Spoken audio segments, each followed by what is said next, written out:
2022 ജൂലൈയിൽ നടന്ന കോൺക്ലേവിൽ കരട് വിജ്ഞാപനത്തെക്കുറിച്ച് തൊഴിലാളി സംഘടനകളെ അറിയിച്ചിരുന്നുവെന്ന് ആവർത്തിച്ച് മന്ത്രി വി ശിവൻകുട്ടി. യോഗത്തിൽ ANTUC പ്രതിനിധിയായി സംസ്ഥാന പ്രസിഡന്റ് ഉദയഭാനു പങ്കെടുത്തതിന്റെ മിനിറ്റ്സ് മന്ത്രിയുടെ ഓഫീസ് പുറത്തുവിട്ടു. കരട് വിജ്ഞാപനം അറിഞ്ഞില്ലെന്ന ANTUC നേതാക്കളുടെ പ്രതികരണത്തിനിടെയാണ് മന്ത്രിയുടെ വെളിപ്പെടുത്തൽ. 2022 ജൂലൈ മാസം 2 ശനിയാഴ്ച രാവിലെ 9 അപ്പോളോ ഡിമോറ തമ്പാനൂര് നിങ്ങളെല്ലാം പലരും വന്നു കാണും. അവിടെ വെച്ചൊരു സെമിനാർ നടന്നു. ഇതൊക്കെ പത്രക്കാർ അങ്ങ് മറന്നുപോവുക. ആ സെമിനാറിൽ കരട് എല്ലാവർക്കും വിതരണം ചെയ്തിരുന്നു.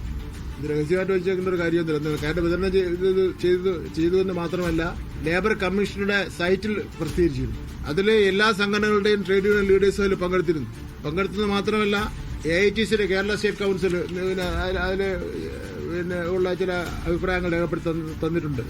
കോൺഗ്രസ് ആണെങ്കിൽ ഒരു INTC ആണെങ്കിൽ ഒരു സബ് കമ്മിറ്റി തന്നെ രൂപീകരിച്ച് ഇത് പഠിക്കുന്നതിന് വേണ്ടി. വിവരങ്ങൾ നൽകാനായി വിജിനുണ്ട്. വിജിൻ, AITCയുടെ വാദം പൊളിയുന്നു. അത് മാത്രമല്ല, മന്ത്രിയുടെ ഓഫീസാണ് ചിത്രങ്ങളും അതിന്റെ മിനിറ്റ്സ് അടക്കം ഇപ്പോൾ പുറത്തുവിട്ടിരിക്കുന്നത്. AITCയുടെ പ്രതിനിധിയായി സംസ്ഥാന പ്രസിഡന്റ് തന്നെ ഘട്ടത്തിൽ പങ്കെടുത്തു എന്ന് മന്ത്രി പറയുന്നുണ്ട്. എന്താണ് വിശദാംശം?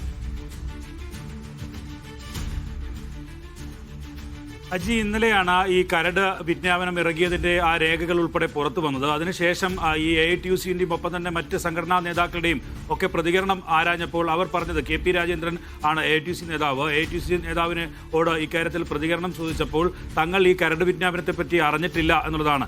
ഈ കരട് വിജ്ഞാപനം തയ്യാറാക്കിയ ഉദ്യോഗസ്ഥർക്കെതിരെ നടപടി വേണം എന്നുൾപ്പെടെയുള്ള കടുത്ത നിലപാട് AITC വ്യക്തമാക്കുകയും ചെയ്തിരുന്നു.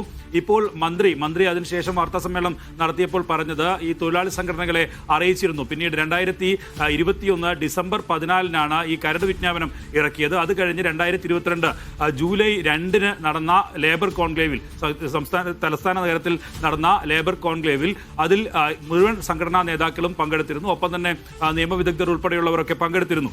ഈ ലേബർ കോഡുമായി ബന്ധപ്പെട്ട വിഷയം തന്നെയാണ് ആ യോഗത്തിലും ആ കോൺക്ലേവിലും ചർച്ചയായത്. അതിൽ AITCയുടെ സംസ്ഥാന പ്രസിഡന്റ് ഉദയഭാനുവാണ് പങ്കെടുക്കുകയും ചെയ്തത്. അതിന്റെ മിനിറ്റ്സ് ഉൾപ്പെടെ മന്ത്രിയുടെ ഓഫീസിൽ നിന്ന് പുറത്തുവിട്ടിട്ടുണ്ട്. ആ യോഗത്തിൽ കോൺക്ലേവ് എല്ലാ പ്രതിനിധികൾക്കും വിതരണം ചെയ്തിരുന്നു. ആ കോൺക്ലേവിൽ പങ്കെടുത്ത മുഴുവൻ പ്രതിനിധികൾക്കും ഈ കരട് വിജ്ഞാപനം വിതരണം ചെയ്തിരുന്നു. അതിനുശേഷം ആ കരട് വിജ്ഞാപനവുമായി ബന്ധപ്പെട്ട ചർച്ചയാണ് ഈ കോൺക്ലേവിൽ നടന്നത്. ആ കാര്യമാണ് മന്ത്രി ഇന്ന് വിശദീകരിച്ചത്. ഇന്നലെ KP രാജേന്ദ്രൻ വ്യക്തമാക്കിയത്, തങ്ങൾ ഇങ്ങനൊരു കരട് വിജ്ഞാപനത്തെ പറ്റി അറിഞ്ഞിട്ടില്ല.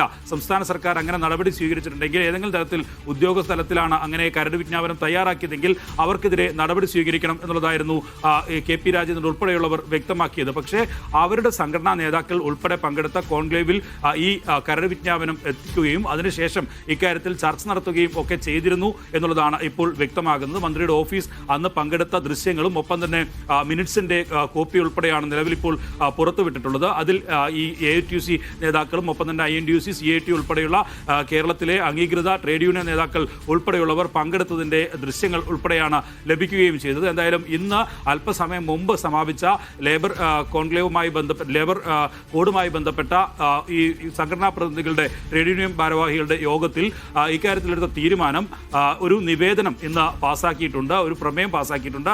ആ പ്രമേയത്തിൽ പറയുന്നത് ഈ ലേബർ കോഡ് പൂർണ്ണമായും പിൻവലിക്കണമെന്നുള്ളതാണ്. ഒപ്പം തന്നെ ട്രേഡ് യൂണിയൻ നേതാക്കളും മന്ത്രിയും നേരിട്ട് കേന്ദ്ര തൊഴിൽ മന്ത്രിയെ കണ്ട് ഇക്കാര്യത്തിൽ ഈ ലേബർ കോഡ് പിൻവലിക്കണമെന്ന് ആവശ്യപ്പെടാനുള്ള തീരുമാനമാണ് കൈക്കൊണ്ടിട്ടുള്ളത്. ഒരു കാരണവശാലും തൊഴിലാളി വിരുദ്ധ ലേബർ കോഡ് നടപ്പിലാക്കാൻ കഴിയില്ല എന്നുള്ള ആവശ്യം ഉന്നയിക്കും എന്നുള്ളതാണ് മന്ത്രി വ്യക്തമാക്കുന്നത്. ഒപ്പം തന്നെ അടുത്ത മാസം 19-ാം തീയതി നടക്കുന്ന ലേബർ കോൺക്ലേവിൽ ഇക്കാര്യത്തിൽ ഏതൊക്കെ തരത്തിലുള്ള സംസ്ഥാനത്തിന് ഇളവ് നൽകണമെന്ന് ആവശ്യപ്പെടണം. ഒപ്പം തന്നെ ഈ ലേബർ കോൺക്ലേവിൽ ഉയർന്നു വരുന്ന ചർച്ചകളുടെയൊക്കെ ഒരു ക്രോഡീകരണം ഉൾപ്പെടുത്തി കേന്ദ്ര സർക്കാരിന് അയക്കാനുള്ള തീരുമാനത്തിലേക്കാണ് നിലവിൽ എത്തിയിട്ടുള്ളത്.